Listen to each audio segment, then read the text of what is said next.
রূপায়ণ art and ক্রাফটে সবাইকে স্বাগত। আমি জলরঙে মা যশোদা ও ছোট্ট কৃষ্ণের ছবি আঁকছি। কৃষ্ণের গায়ের রঙটা কালো। এবার সেই কালো বোঝাতে আমি ডার্ক ভায়োলেট ব্যবহার করেছি। ক্রিমসন লেক এবং প্রুশিয়ান ব্লু মিশিয়ে ভায়োলেট তৈরি করা হয়। এবার তাতে যদি প্রুশিয়ান ব্লুর ভাগটা একটু বেশি থাকে তখন ডার্ক ভায়োলেট হয়ে যাবে। রাখি পূর্ণিমার পরে কৃষ্ণপক্ষ শুরু হয়। ভাদ্র মাসের কৃষ্ণপক্ষের অষ্টমী তিথি হল কৃষ্ণাষ্টমী বা জন্মাষ্টমী। সাধারণত ইংরেজিতে আগস্ট মাসের শেষে এই জন্মাষ্টমী পড়ে। ভগবান শ্রীকৃষ্ণ ছিলেন বাসুদেব ও দেবকীর সন্তান, কিন্তু লালন পালন করেছিলেন পিতা নন্দরাজ ও মাতা যশোদা। যখন যখন পৃথিবীর বুকে ধর্মের অস্তিত্ব সংকটে পড়বে, অধর্মের রাজত্ব চলবে, হিংসা, মারামারি, মিথ্যাচার, অনাচার, ব্যভিচার প্রভৃতিতে সমাজ দূষিত হয়ে পড়বে, ঠিক তখন তখন আমি আবির্ভূত হব অধর্মের রাশ টেনে অত্যাচারী অনাচারীদের বিনাশ করে সাধু, ধার্মিক, ভালো মানুষদের রক্ষা করতে এবং ধর্মের পুনঃপ্রতিষ্ঠা করতে। ভগবান শ্রীকৃষ্ণের মুখনিসৃত সেই গীতার বাণী, যদা যদা হি ধর্মস্য গ্লানির্ভবতি ভারত অভ্যুত্থানমধর্মস্য তদাত্মানং সৃজম্যহম পরিত্রাণায় সাধূনাং বিনাশায় চতুষ্কৃতাম ধর্ম সংস্থাপনার্থায় সম্ভবামি যুগে যুগে। ভগবান শ্রী বিষ্ণুর এক অবতার হলেন ভগবান শ্রীকৃষ্ণ। শ্রীকৃষ্ণের জন্ম কাহিনীও বড় অদ্ভুত। মথুরার অত্যাচারী রাজা কংসের বোন হলেন দেবকী। দেবকী ছিলেন ভীষণ ধর্মপ্রাণা। রাজা কংস দেবকীর সাথে বসুদেবের বিয়ে দেন। বসুদেবও ছিলেন ভীষণ ধার্মিক। বিয়ের পরে রাজা কংস নিজেই রথ চালিয়ে বোন এবং জামাতাকে নিয়ে তাদের বাড়ি পৌঁছে দিতে চললেন। কিন্তু হঠাৎ আকাশ কালো হয়ে এলো এবং বজ্রপাতের শব্দ শোনা গেল। তারপর আকাশ থেকে দৈববাণী হলো, দেবকীর অষ্টম গর্ভের সন্তানের হাতেই তোমার বিনাশ হবে। এবার অত্যাচারী রাজা কংসের অত্যাচারী রূপ ফুটে উঠল। তিনি রথ ঘুরিয়ে নিয়ে এসে তার বোন জামাতাকে কারাগারে বন্দী করলেন। উদ্দেশ্য হলো যখন যখন সন্তান হবে তাদের মেরে নিজের পথের কাঁটা সাফ করা যাবে। দুরাচারী কংস একে একে 6 পুত্র সন্তানকে মেরে ফেললেন। এরপরে দেবকীর সপ্তম গর্ভে আসেন শেষনাগ। কে এই শেষনাগ? ভগবান বিষ্ণুর মাথার উপর সবসময় যিনি ফণা তুলে আছেন।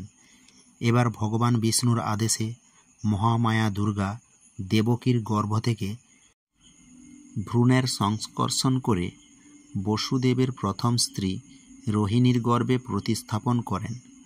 বসুদেব ও দেবকী কংসের দ্বারা কারাগারে বন্দী হলে রোহিণী তখন গোকুলে নন্দরাজের গৃহে আশ্রয় নেন। এইভাবে রোহিণীর গর্ভে বলরামের জন্ম হয় ও পরে সুভদ্রার জন্ম হয়। দেবী যোগমায়া দুর্গা স্বয়ং নন্দরানী যশোদার গর্ভে প্রবেশ করেন। এবার দেবকীর অষ্টম গর্ভে ভগবান শ্রীকৃষ্ণ সন্তান রূপে জন্ম নিলে যোগমায়া যশোদার কন্যা রূপে জন্মগ্রহণ করেন। তখন মধ্যরাত, যোগমায়ার মায়াতে সব কিছু থমকে যায়। নন্দগৃহে প্রত্যেকে অচৈতন্য হয়ে পড়েন। এদিকে কংসের কারারক্ষীও অচৈতন্য হয়ে পড়ে। কারাগারের দরজা খুলে যায়। বসুদেবের হাতের ও পায়ের শিকল খুলে যায়। ঠিক তখনই বসুদেব সদ্যজাত শ্রীকৃষ্ণকে ঝুড়িতে করে সেই ঝুড়ি মাথায় নিয়ে প্রচণ্ড বর্ষা ও মধ্যরাতের অন্ধকারে নন্দরাজের গৃহের উদ্দেশ্যে পথ চললেন। পথে যমুনা নদী, ভরা বর্ষায় উত্তাল সেই নদী, আর ঘন ঘন বিদ্যুতের ঝলকানি। বসুদেব যমুনা নদীকে শান্ত হতে বললেন এবং ধীরে ধীরে নদী পার হতে লাগলেন। কিন্তু উত্তাল যমুনা শান্ত হয় না। দেবী যমুনার অভিপ্রায় ছিল ভগবান শ্রীকৃষ্ণের চরণ স্পর্শ করা। ভগবান শ্রীকৃষ্ণ সব বুঝতে পেরে তার চরণ যমুনার জলে ছুঁয়ে দিতেই উত্তাল যমুনা নিমেষে শান্ত হয়ে যায়। এবার বসুদেব ধীরে ধীরে নদী পার হতে লাগলেন। বসুদেবের মাথায় ঝুড়ি, সেই ঝুড়িতে সদ্যজাত শ্রীকৃষ্ণ। তার মাথার উপর ছাতার মতো ফণা তুলে এগিয়ে চললেন শেষনাগ। এবং বসুদেবের সামনে অন্ধকারে পথ দেখিয়ে এগিয়ে চলেছে একটা শেয়াল। সেই শেয়াল আর কেউ নয়, স্বয়ং মহামায়া দুর্গা। এরপর নন্দরাজের গৃহে পৌঁছে যশোদার কাছে সদ্যজাত শ্রীকৃষ্ণকে শুইয়ে দিয়ে তার পাশ থেকে সদ্যজাত কন্যাকে মথুরায় নিয়ে আসেন। যোগমায়া দুর্গার মায়ায় সব কিছু আবার আগের মতো হয়ে যায়। পরের দিন সকালে অত্যাচারী কংস প্রহরী মারফত খবর পান যে দেবকীর গর্ভে এক ফুটফুটে সুন্দর কন্যা সন্তানের জন্ম হয়েছে। দুরাচারী কংস দেবকীর আগের সদ্যজাত সন্তানগুলোকে যেভাবে আছড়ে মেরে ফেলেছেন, ঠিক সেইভাবেই এই কন্যা সন্তানকে মেরে ফেলার জন্য কারাগারের দিকে এগিয়ে এলেন এবং কারাগার খুলে ঢুকে সেই কন্যা সন্তানকে তুলে নিলেন এবং আছড়ে মারার জন্য উদ্যত হলেন। দেবকী কান্নায় ভেঙে পড়লেন এবং অনেক কাকুতি মিনতি করতে লাগলেন। কিন্তু দুরাচারী কংস কর্ণপাত না করে সেই কন্যা সন্তানকে ছুঁড়ে মারলেন। কিন্তু অদ্ভুত ব্যাপার, সেই সদ্যজাত কন্যা সন্তান দূরে ছিটকে গিয়ে দেবী দশভুজায় পরিণত হলেন এবং অট্টহাসি করে দুরাচারী কংসের উদ্দেশ্যে বললেন, তবে শোন মূর্খ, তোমারে বধিবে যে নন্দালয়ে বাড়িছে সে। এবং এই দৈববাণী করে মহামায়া শূন্যে বিলীন হয়ে যান। এবং পরবর্তীকালে এই দৈববাণী সত্যি হয়। ভগবান শ্রীকৃষ্ণের হাতে অত্যাচারী কংসের বিনাশ হয় এবং কারাগার থেকে বসুদেব ও দেবকীর কারাবাস থেকে মুক্তি হয়। ভগবান শ্রীকৃষ্ণের জন্মদিন উপলক্ষে মথুরা, বৃন্দাবন সহ ভারতের প্রায় সব জায়গায় জন্মাষ্টমী পালিত হয়।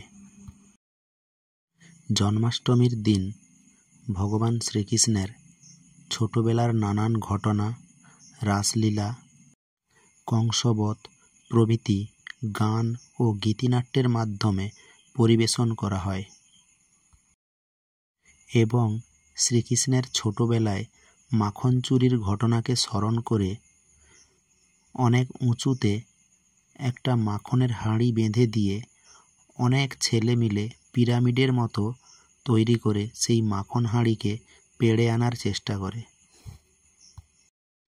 ওই দিন ছোট্ট গোপালকে স্নান করিয়ে তাকে নতুন পোশাক পরিয়ে দোলনায় সুসজ্জিত করে শুইয়ে দেওয়া হয় এবং তাকে নানাবিধ ভোগ নিবেদন করা হয়। জন্মাষ্টমীর পরেই পালিত হয় নন্দ উৎসব। আঁকতে আঁকতে ভগবান শ্রীকৃষ্ণের এই জন্ম বৃত্তান্ত কেমন লাগলো জানাতে ভুলবেন না।